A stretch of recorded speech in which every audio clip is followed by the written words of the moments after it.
हर दिन एक सा जाए ये ज़रूरी नहीं, हर दिन सब ठहाके ही लगाकर हंसे ये ज़रूरी नहीं।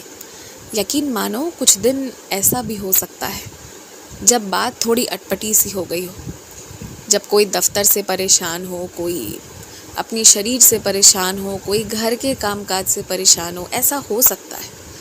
और ये एक स्वाद है, इसे चखना बेहद ज़रूरी है।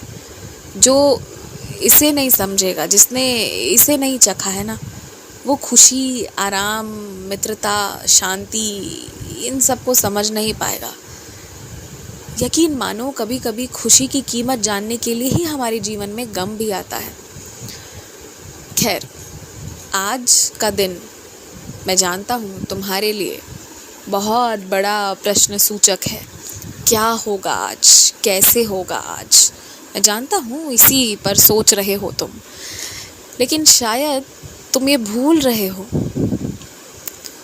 कि आज के दिन के लिए ना पिछले कई दिनों से मैं तुम्हें तैयार कर रहा था। तुम्हारे आत्मविश्वास जो लड़खड़ा रहे थे ना, बार बार मैं उसे खड़ा कर रहा था। यहाँ तक कि तुम जो आज के दिन के अहम कार्य को छोड़कर पीछे हट रहे थे, मैंने वो भी नहीं होने दिया। जो परीक्षा तुम्हें देनी है वो तुम्हें देनी ही चाहिए। जो तुमने शुरुआत में फैसला लिया था ना कि मैं इस बार दे दूंगा परीक्षा, अपनी मर्ज़ी से नहीं लिया था, वो मेरी मर्ज़ी थी और अभी भी मेरी मर्ज़ी चलेगी। तुम बहुत अच्छे से दोगे। बहुत कम ऐसा मौका होता है जब परीक्षार्थी को परीक्षा देने से पहले पता होता है कि सब बहुत अच्छा होगा, और तुम आज उस मौके पर हो कि जो मैं तुम्हें पहले बता दिया कि सब बहुत अच्छा होगा। अपना विवेक का इस्तेमाल करना और साथ ही साथ ये कोशिश करना कि जितना भी हो सके ना, कोई भी ऐसे प्रश्न को छोड़ो मत। जो आता है उसे तो तुम ज़रूर पूरा करो, और जो नहीं आता है ना, उसके बारे में एक बार आंख बंद करके सोचना ज़रूर। मुझे ना एक बात और कहना है तुमसे। तुम्हारे हामी भरने से ना किसी की इज्जत की बहुत रक्षा हुई है। तुम्हारे हामी भरने से किसी की नौकरी जाने से रह गई।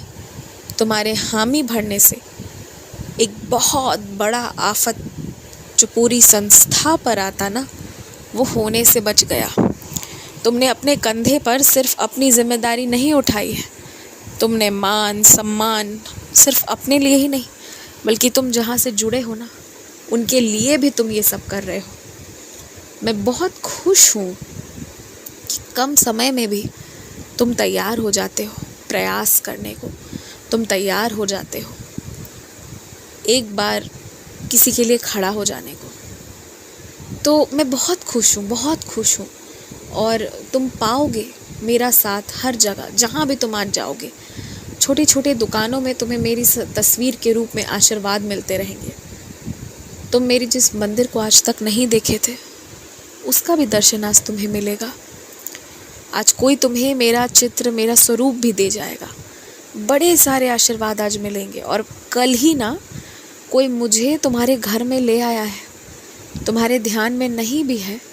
आज जब वापस आओगे तो यही पाओगे कि बाबा बैठकर तुम्हारी खुशी साथ में बांटने का इंतज़ार कर रहे थे। बहुत देर से आकर बैठे थे बाबा। ये सब होगा, तुम देख लेना। ये सारे इशारे जब तुम्हें मिलेंगे ना, तो तुम्हें समझ आएगा कि कैसे मैं तुम्हारे साथ था, तुम्हारी बातें सुन रहा था और तुम्हारा साथ दे रहा था। कुछ चीज़ें तुमने बेशक अभी झूठ बोली हैं घर पर। साल 2 साल बाद जब वो बात बताओगे तो लोग उसे स्वीकार लेंगे, अभी बताओगे तो नहीं स्वीकारेंगे। इसलिए अभी के लिए मैंने झूठ नहीं बुलवाया है, कुछ बातों को गुप्त रखवाया है। झूठ नहीं बोला है तुमने, बल्कि तुमने नहीं बताया है। नहीं बताने में और झूठ बोलने में फ़र्क होता है, यानी कि कुछ बातों को गुप्त रखने में और झूठ बोलने में फ़र्क होता है। तो मैंने कोई पाप नहीं होने दिया है तुमसे, बस मैंने कुछ चीज़ों की जानकारी ही सब तक जाने नहीं दी, इतनी सी बात है। तो तुम निश्चिंत रहो, खुश रहो और ठंडी हवा में थोड़ी देर बैठो, लंबी सांसें लो, थोड़ा ध्यान करो, मन शांत करो। आयुष्मान भव, संपत्तिवान भव, तेजस्वी भव, दीर्घायु भव।